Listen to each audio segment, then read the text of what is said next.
Hey everybody, welcome back to part three of God Will Make You Look Like a Fool. We are excited definitely about this part. And if you've been watching us, then you know that this journey has been interesting to talk about. And for somebody who's joining us for the first time, the whole premise is not that God will really, not that you'll be a fool in God, but that the appearance to others will be that you're a fool for listening and for doing what the voice of God has told you to do. And so we left off in part two, talking about really God tying the hands of the people who wanted to help, who were in position to help us through some of the hardest times we have faced thus far in ministry. And he tied their hands up. And I mean, that's the only way we could say it. They wanted to help, but it just did not happen that way. And now in hindsight, we realize that he was really trying to make sure that this victory could not be claimed by anyone else, but that we had to endure this thing to come out victorious. And so we just wanted to run you all through part three. And so again, I'm Winston Anderson. I'm Andrea Anderson with new hair. Always something new. The same wife, I just changed my hair up. I know you guys are probably wondering why every video is something different. Every okay. video. It keeps it fresh, just so you know. Definitely. So I guess we could open up really with where we left off, which was basically telling people that God was giving weight to our why. And I would just say that when God challenges your what, it's because he's trying to give weight to your why. If your why is malnourished, if the purpose is malnourished, if that's the thing that is lacking, think it not strange that you will have to go through a series of things to make sure that that why becomes healthy. We all know the what, that's the easy part, but the why is the hard part. And when we say malnourished, we don't mean we do mean lacking something. Sometimes you can be malnourished because you're almost complacent, but you don't realize that you are, because the season that you've mastered has become comfortable. You've gotten, the support behind you, and things come really, really easy.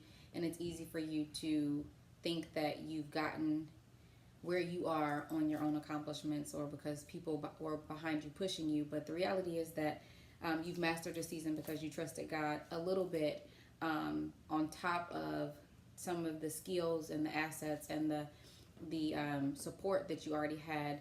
But then God has to take you through a season where he moves all those people away, and you literally have to lean on the supply source, which is really God. It's not the people, it's not the friends. And crazy enough, we had a lot of support, or a lot of friends, and we told you in part 1 and 2, we thought people would understand our yes or our go, and those were the people that second guessed what we know we heard.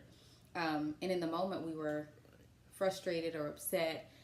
There were a lot of how could they's and why aren't they here's, but we understood that if we continued to lean on that, and the yeah, you're great, and yeah, you can do this, and hey man, can you do this for me, or hey sis, if we continue to rely on that, then we weren't really relying on God. So he had to separate us.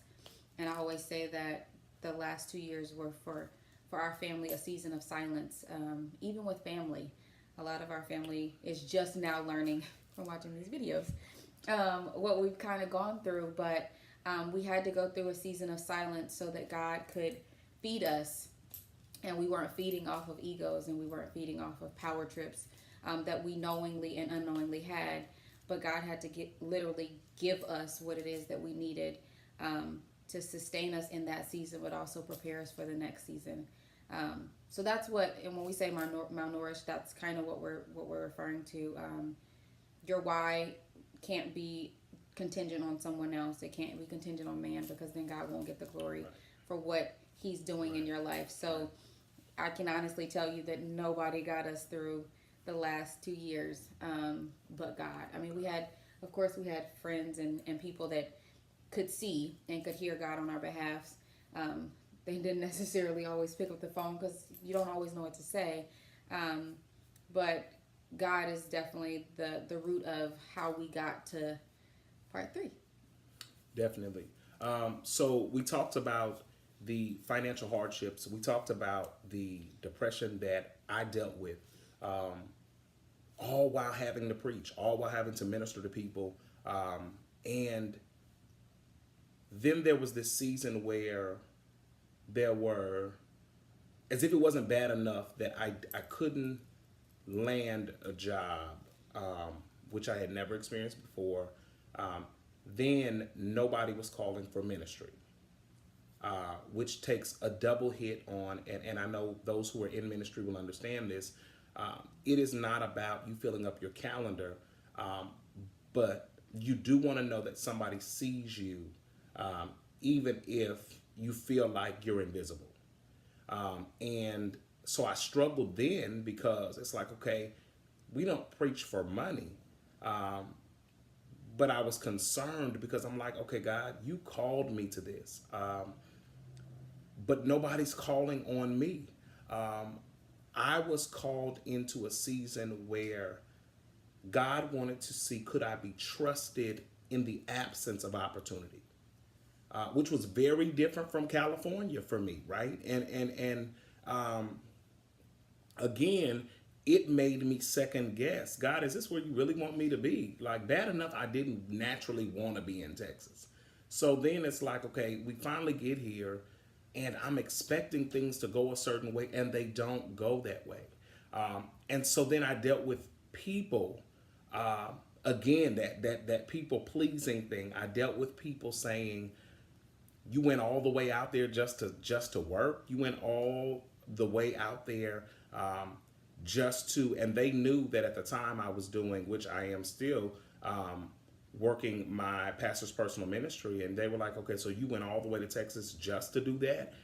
And that was a major thing for me for a long time, because you're used to being somebody somewhere, and then God calls you somewhere else, and then he secludes you. He strips you of what you knew, which is a blessing and a curse, but it all has to work together for your good. And so dealing with that depression, I dealt with that for a year straight. No lie. It was 365 days of that. I was applying for jobs during that time. Wasn't landing a thing. Told you all about the couple of things I did land that just did not work out. In the process of this, I get a phone call from a friend, and she says, hey, we're getting ready for, our Full Gospel Conference. She said, do you want to teach class?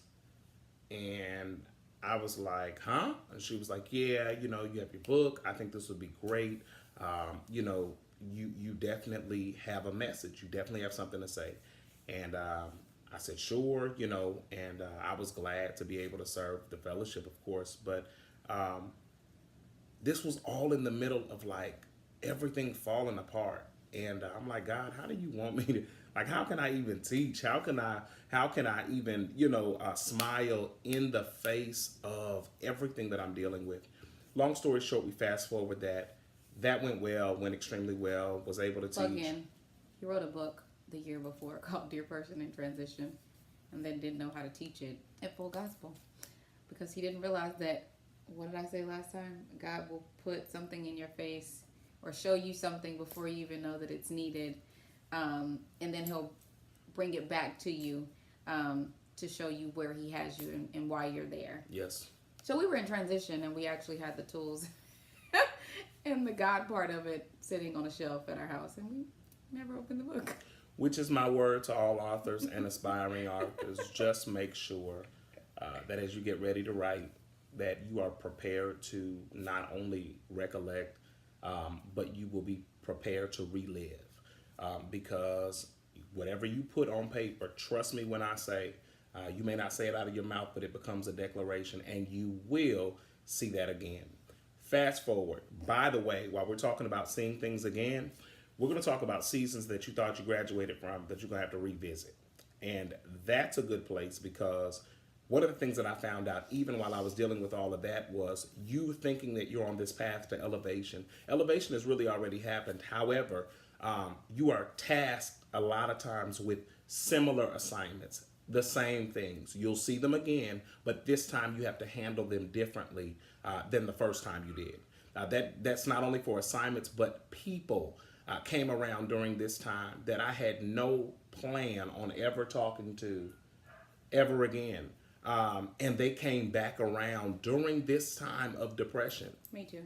Yeah, I mean, had no plan, and they had to come back around. And the Lord said to me, how you choose to handle them this time, how you handle the regurgitated assignment this time, how you handle those people that have been recycled this time is going to directly affect how I'm able to trust you for the next assignment.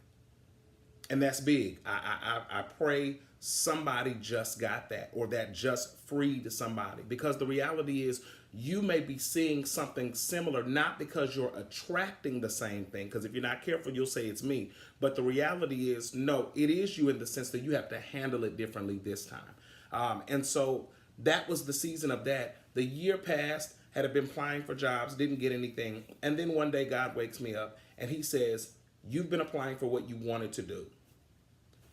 And this season is not about what you want. So apply for what I tell you to apply for and watch it work. Okay? So by this time, y'all know my message. For those who know me, you know I've been preaching messages about altered plans for a while now, because I do believe that God has to literally interrupt our plans to implement his. And so interrupted plans, altered plans, revised plans, all of that are things that now I can speak to, because again, I'm so used to them at this point. I used to get offended by them, but now I celebrate when there's some type of revision going on. But that's what happened. I applied for a job. I sat down, literally filled out the application on the computer, sent it in to the recruiter, and this time I did something different. All the other times I had been applying, I was applying out of fear. And my wife told me, she said, if you continue to look for a job out of fear, she said, God is not going to grant it to you. Now, I could tell you it's because God hasn't given us the spirit of fear. However, it was really the fact that, like, you cannot apply to something as a plan B when I've given you the plan.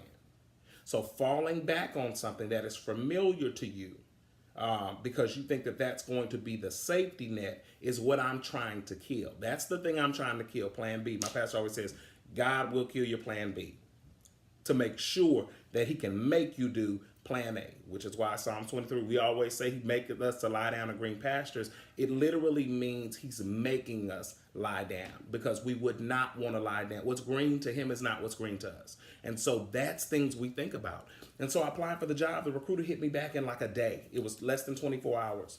Recruiter hits me back, come in for an interview. I'm like, huh?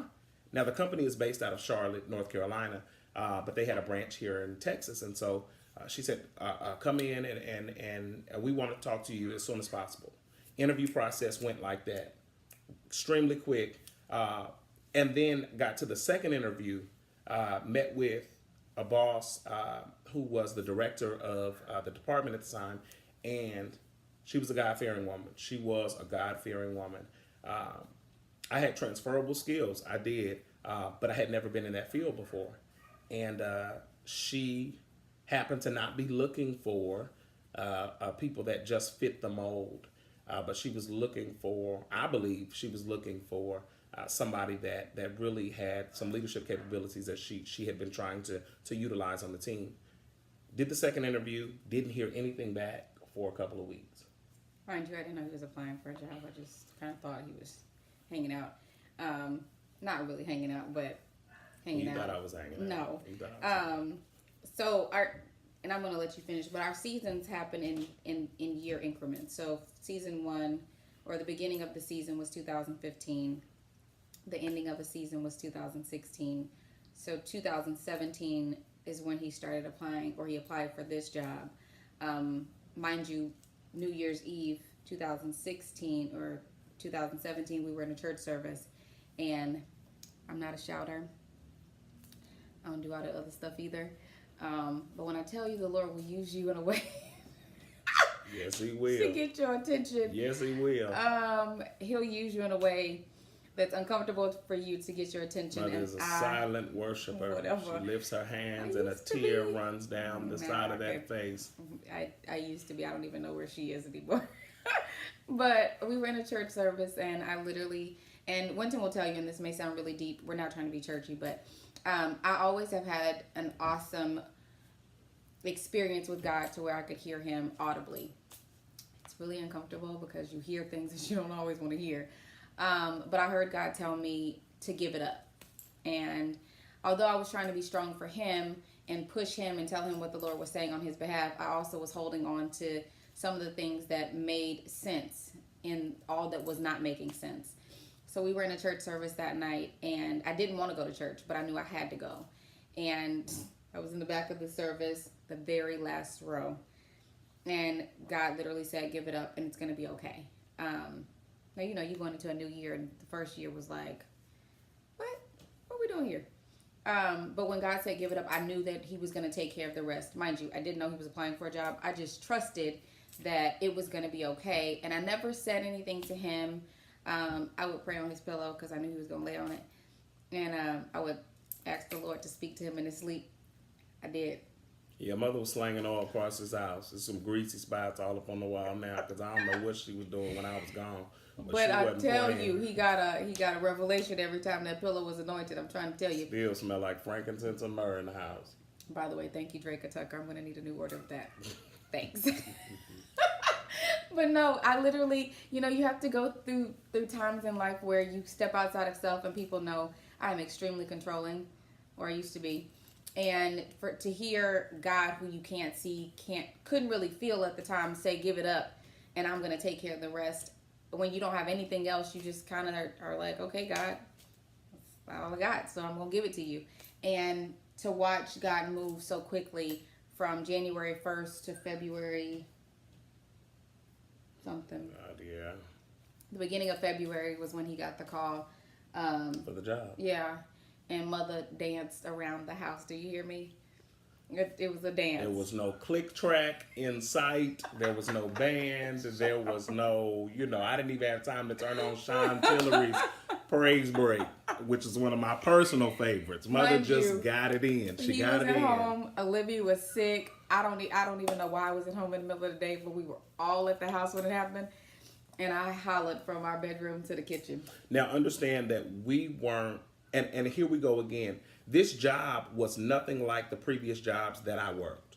The money wasn't anything like that. So that's not what we're shouting about. No. That's not where the testimony turned around. We didn't get six figures. We didn't get 6 figures. We don't have to worry about, that's not where it turned around. Where it turned around was there was a season where I had not been sought after at all. And men, y'all know, you are used to a certain level of being sought after, whether it be in career, whether it be in ministry, whether it be in marriage, whether it be whatever. There is a season for that.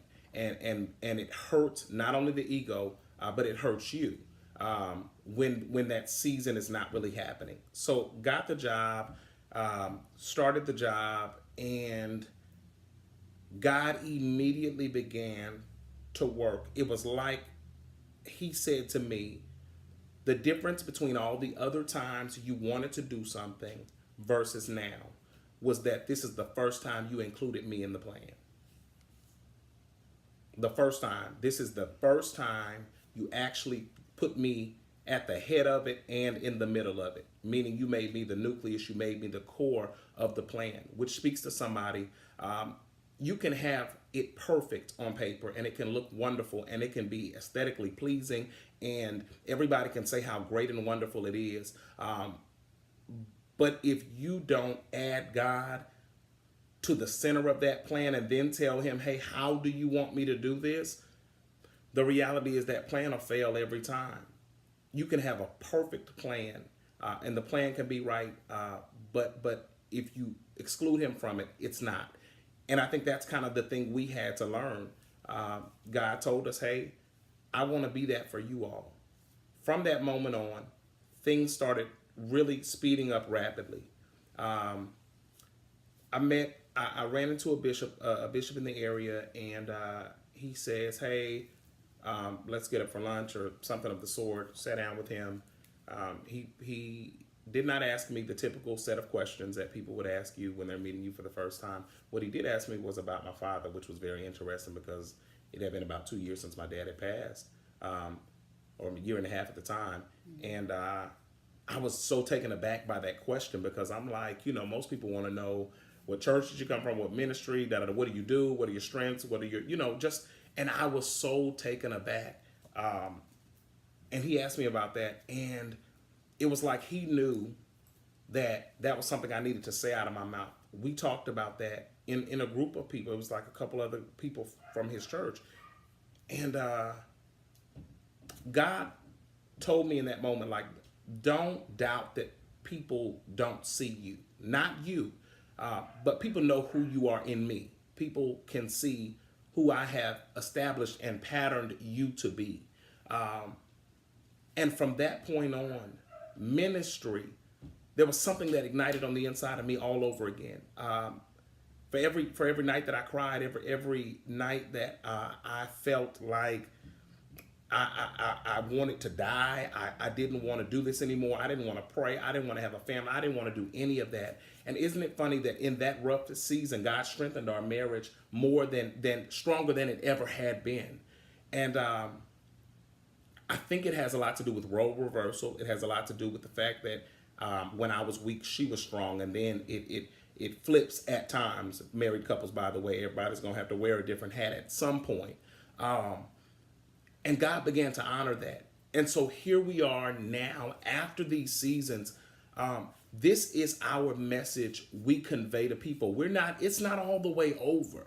But this is probably the best season that we have seen in a long time. Ministry for me, because I love what I do. Y'all know who know me, y'all know I love this. My wife can tell you I work on this all the time, and I'm not talking about preaching and all of that. Y'all know I don't run to people's pulpits, but working ministries, managing things, administration, I love it.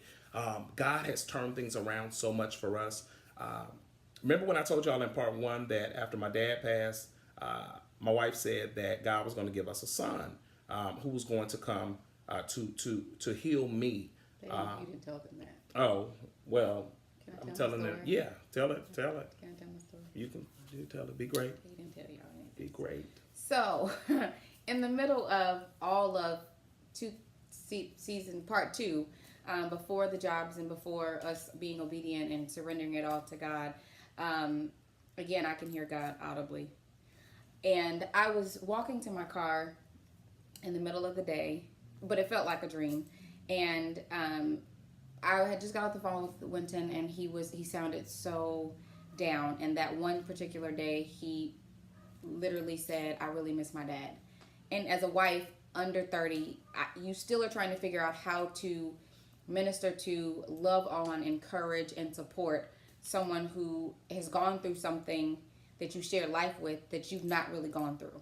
So how do you help your husband or help your spouse deal with grief when, one, it affects you not just as much, but it affects you hard too, because the person had such a big impact on who we are together. When I tell you my father in love pushed this, there were days where I wanted to, yeah. Anyway, I owe it to my father-in-law, who actually told me repeatedly when he was being a college boy and wanted to, do whatever. He said, "Don't give up on my son." And it was his words that made me realize that there was something deeper with him that his dad saw that would encourage me to stay. Not that we had a rough relationship. He was just a college boy and I was a Southern girl and I wasn't trying to deal with foolishness. I digress. So that day, after he said that, I got off the phone and I began to pray. Nothing deep, but God just showed me how to be what I need to be as a wife in order to encourage him through this healing process. And instantly God said, "I'm going to give you guys a son to heal your husband's brokenness and to restore the joy that he once lost. And I'm walking in motion. I'm like, what? I didn't want no more kids. I love Liv to death. And I know y'all probably see her a lot on social media, but I love being a mom to our daughter. And I was really okay being a mom to one. Really okay. And there's a William Murphy song. I don't remember the name of it at this moment, but it was on his Demonstrate album. And it came on when I got in my car. And I called him immediately. And I said, the Lord just told me that we was going to have a son. And, you know, Winton was like, anybody having no more kids? Really? I said, Deborah, I don't have a job. But I don't want another child, and I don't have no job. And I wasn't in a place of, you know, it wasn't like we were planning another kid. Of course, finances and life and all of that stuff was crazy. So nobody was trying to have one, nor did God give us a timestamp on when the child would come. But I heard it very clear that the Lord would give us a son to heal my husband. And, I heard him, and then I kept driving, and then it kept replaying in my head. And there's something about Jonah that's going to be on our son's life, and I have to keep studying that because I don't really know what that is. I thought his name was supposed to be Jonah, but he didn't like that, so we're going to have to figure that one out. But our daughter, those of you who know her, she's anointed in her own special way. She began to tell people that she had a brother. And we, of course, she's 4 at this point, so we don't tell her, the Lord told us that you're going to have a brother. But she started speaking that she had a brother. And people kept asking us, do we have a child? And are we pregnant? And do we have a son? And she even told her daycare, we dropped the boy off. I have a brother. My daddy drops him off down the street. Down the street. Mind you, she's at a daycare, so we could have just taken him. But we were, you know, she was, I'm sure she heard from God herself. And up until this past summer, she told her summer camp, my mommy and daddy are pregnant, and I'm going to have a brother. I wasn't pregnant. And it was something that confirmed it in me, because I remembered a year prior in the summer that God said, you're going to have a son, and he's going to be the final completion of this season that you guys are in, but specifically for your husband. Mind you, Winton had this thing that he did not think that we would ever have. We would have a house full of girls. I don't know why, but Winton just swore we would have a house full of girls. So fast forward to this summer, where Liv is telling people we're pregnant. People were walking up to me telling me congratulations, and my womb was empty at that point. So I don't know, you know, I was like, no, I'm not pregnant, you know, it's fine. We began to talk about having another one, and we were planning when we would start expanding our family, which was September. Yeah.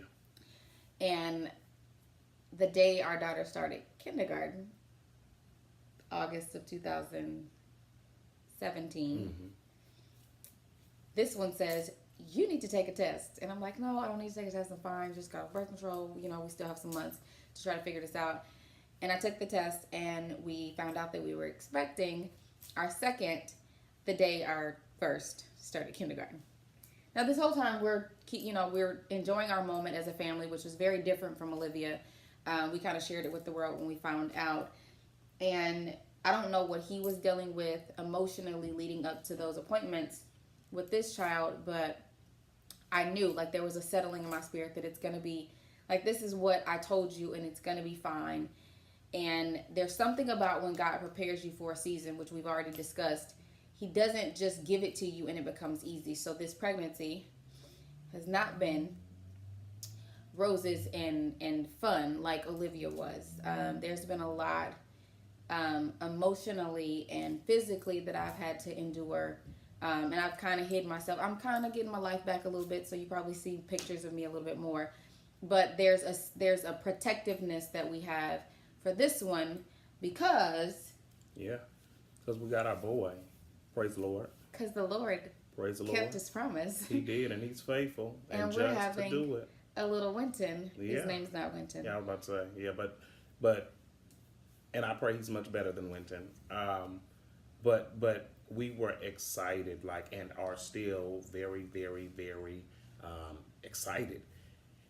And so while part 1 and 2 may have led many to believe that things were still the way that they started, We are glad to conclude part three by saying that they are not. We learned some valuable lessons. Before God elevates you, and even in the process of elevation, He will disrupt anything and everything possible to make sure that you are really committed to the road ahead, the task ahead. Marriages, husbands and wives, be transparent in moments where things aren't really working. Be able to say, be able to hurt each other's feelings, but with purpose and with love. Be able to have the hard conversations in your covenant connections. Who you are connected to as you are traveling this road is so serious. Always have people who see you beyond where you are. It's important. I told you all about my pastor. I told you all about Bishop. I told you all about these many encounters we had with people who simply said, wait on the Lord, be of good courage, and He's going to strengthen your heart. And they said more than that. They gave us encouragement. They let us know we see you. We know who you are in God. We know you're having a moment. But God is getting ready to do something amazing. And I tell you, the last, 6 months, God has blown our mind in more ways than one. And let me tell you something. When you have had major battles, you learn how to celebrate small wins. And so for somebody who doesn't feel like they're winning anymore because they have won big in previous seasons and these wins seem small, you got to know that these are large wins, and you have to celebrate the small ones like they're large, especially if you've gone through a season where nothing seemed profitable, nothing was winning, nothing was working. And now God says you've been released. You've been released to go and do. You've been released. Your plans, put me in the middle of them. Allow me to dictate.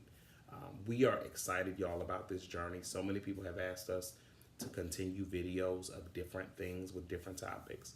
We'll be counting on you all for topics, to be answering questions. We are not experts, again, but we're just two people who really do have something to say.